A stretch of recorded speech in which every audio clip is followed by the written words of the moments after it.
ఆంధ్రప్రదేశ్ రాజకీయాల్లో తీవ్ర కలకలం రేపిన శ్రీకాళహస్తి జనసేన నాయకురాలు కోట వినుత సహాయకుడు రాయుడు హత్య కేసు కీలక మలుపు తిరిగింది. ఈ కేసులో ఎమ్మెల్యే బొజ్జల సుధీర్ రెడ్డి హస్తముందని ఆరోపణలు వస్తున్న తరుణంలో మృతుడు రాయుడి సోదరి విడుదల చేసిన ఒక వీడియో ఇప్పుడు సంచలనం సృష్టిస్తుంది. తన అన్నను కోట వినుత వర్గీయులే హత్య చేసి ఆ నేరాన్ని ఉద్దేశపూర్వకంగా ఎమ్మెల్యేపైకి నెట్టే ప్రయత్నం చేస్తున్నారని ఆమె ఆరోపించారు.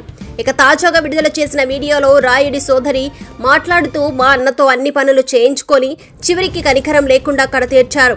ఇది పక్కా ప్రణాళికతో జరిగిన హత్య. మూడో కంటికి తెలియకుండా నా అన్నను మాయం చేశారు అని ఆవేదన వ్యక్తం చేశారు. ఈ నేరాన్ని కప్పిపుచ్చేందుకు కోట వినుత వర్గం లక్షల రూపాయలు ఖర్చు పెట్టి పెయిడ్ వీడియోలు చేయిస్తుందని ఆమె తీవ్ర ఆరోపణలు చేశారు.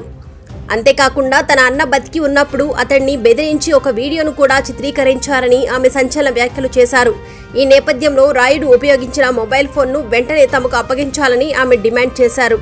అయితే ఈ హత్య కేసు ఏపీ రాజకీయాల్లో తీవ్ర చర్చనీయాంశం కావడంతో జనసేన పార్టీ ఇప్పటికే కోట వినుతను పార్టీ నుంచి సస్పెండ్ చేసింది. ఇప్పుడు బాధితుడి కుటుంబం నుంచి నేరుగా వినుత వర్గంపై ఆరోపణలు రావడంతో ఈ కేసు మరింత సంక్లిష్టంగా మారుతుంది.